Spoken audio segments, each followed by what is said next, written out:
अच्छा जी, उसके बाद क्वाड्रेटिक इक्वेशन बनती किस तरीके से है, क्वाड्रेटिक इक्वेशन को सॉल्व किस तरीके से किया जाता है, जो कि मोस्टली स्टूडेंट्स को नहीं पता होता। अब अगर आपने मेरी प्रीवियस वीडियोस देखी होंगी तो बेटा उसके अंदर मैंने आपको कंप्लीटिंग स्फीयर के क्वेश्चंस जो हैं वो समझाए हैं। तो मैं आपको एक बड़े मजे की बात बताती हूँ कि जो क्वाड्रेटिक इक्वेशन है बेसिकली वो भी कंप्लीटिंग स्फीयर से ही निकली है। देखिए क्योंकि क्वाड्रेटिक इक्वेशन का खाली हम लोग जब भी क्वेश्चंस करवाते हैं टीचर्स स्कूल्स के अंदर भी और जनरल एकेडमी में कहते हैं इसको सॉल्व करने की क्या जरूरत है, तो इसको सॉल्व करने की बिल्कुल जरूरत है। तो आइए आज सबसे पहले हम लोग देखते हैं कि क्वाड्रेटिक इक्वेशन सॉल्व कैसे करते हैं, क्वाड्रेटिक इक्वेशन बेसिकली निकली क्या है। ठीक है जी, तो क्वाड्रेटिक इक्वेशन बेसिकली आपके पास होती क्या है, that one is the ax square plus bx plus c। आपके पास एक ये लीनियर इक्वेशन है जिसको हम लोग कंप्लीटिंग स्क्वायर के मेथड से सॉल्व करते हैं। ठीक है जी, तो सबसे पहले देखते हैं कि हमने इसे सॉल्व किस तरीके से करना है इक्वेशन को। क्वेश्चन को सॉल्व करने का तरीका जो है वो बहुत ज़्यादा ही सिंपल है और अब मैं आपको बताऊंगी कि आपने इसे सॉल्व किस तरीके से करना है और तरीका वही है कंप्लीटिंग स्क्वायर वाला। सबसे पहले ए आपके पास स्क्वायर की फॉर्म के अंदर देंगे, इसलिए ये पूरी इक्वेशन जो होगी वो ए से डिवाइड हो जाएगी। ए x square over A plus B over A X plus C over ए, ये हो गया आपके पास डिवीजन क्वाड्रेटिक इक्वेशन की। उसके बाद नेक्स्ट है X square plus B over A X plus C over A, right. अब उसके बाद हमने इसको कंप्लीटिंग स्क्वायर की सूरत में सॉल्व करना है।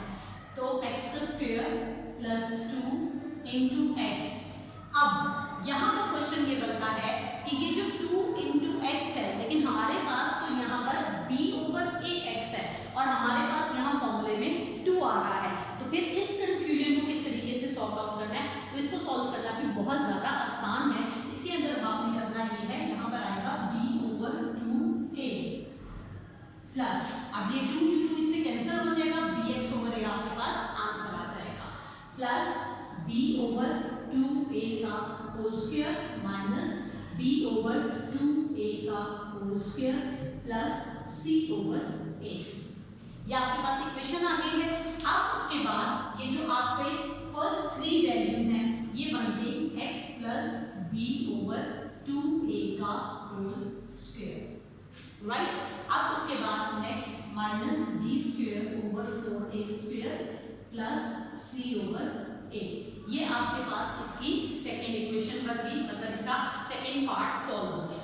अब हम इसको इस पूरी इक्वेशन को हमने 0 के इक्वल इक्वेट करना था, जो मैं स्टार्ट में लिखना भूल गई हूँ, पर आपने नहीं भूलना, आपने इसे लाजमी तौर पर 0 के इक्वल इक्वेट करना है इक्वेशन को। अब ये दोनों आप यहाँ पे भी इसका एलसीएम ले सकते हैं, इक्वल की दूसरी साइड पे भी जाके इसका एलसीएम ले सकते हैं, दोनों तरीकों से गलत नहीं होगा।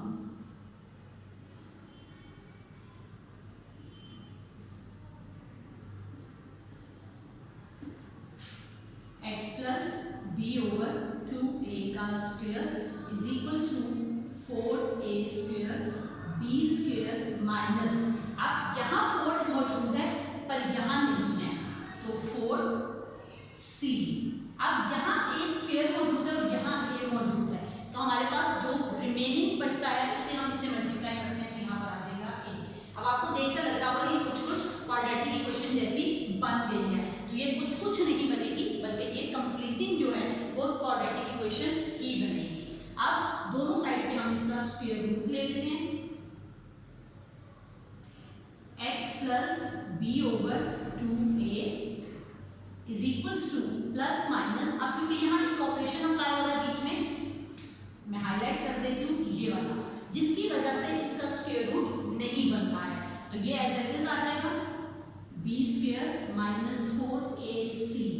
अब उसके बाद 4a का स्क्वायर है तो यहाँ पर आ जाएगा आपके पास 2a, ये प्लस b ओवर 2a था, हम इसे उधर जाकर माइनस करेंगे, x is equals to minus b over 2a plus minus square root b का square minus 4ac by 2a। तो अब आपने देखा होगा कि कुछ काफी हद तक जो हमारा कुछ था वो काफी हद तक क्वाड्रेटिक इक्वेशन जैसा हो गया है, राइट। अब एलसीएम लेंगे, x is equals to minus b plus minus square root b का square minus 4ac by 2a। So ये आपकी कंप्लीट क्वाड्रेटिक इक्वेशन है जो कि आपने अब आगे सॉल्व करनी है। अपने आगे जो नेक्स्ट एक्सरसाइज हम स्टार्ट करेंगे अगले लेक्चर के अंदर, ये आपकी कंप्लीट क्वाड्रेटिक इक्वेशन कंप्लीट हो गई है। सो इस तरीके से एक क्वाड्रेटिक इक्वेशन जो होती है उसको सॉल्व किया जाता है। और इसी तरह आपके बहुत से फॉर्मूलाज हैं जो शायद आपको याद करने में बहुत प्रॉब्लम होती है, लेकिन उसके अंदर एक छोटा भी देखिए कि अगर आपको छोटी सी ये चीज़, ये एक इक्वेशन याद करनी है, आप सिर्फ 2 मिनट लगा के अगर आपको कंप्लीटिंग स्क्वायर आता है तो आप पूरी की पूरी क्वाड्रेटिक इक्वेशन को आसानी जो है वो सॉल्व कर सकते हैं। सो नेक्स्ट वीडियो तक के लिए मुझे दीजिए इजाजत। अपना बहुत ज़्यादा ख्याल रखिएगा। चैनल को सब्सक्राइब करना, बेल आइकन को प्रेस करना मत भूलिएगा ताकि जैसे ही नेक्स्ट लेक्चर अपलोड हो उसका नोटिफिकेशन आप लोगों को मिल सके।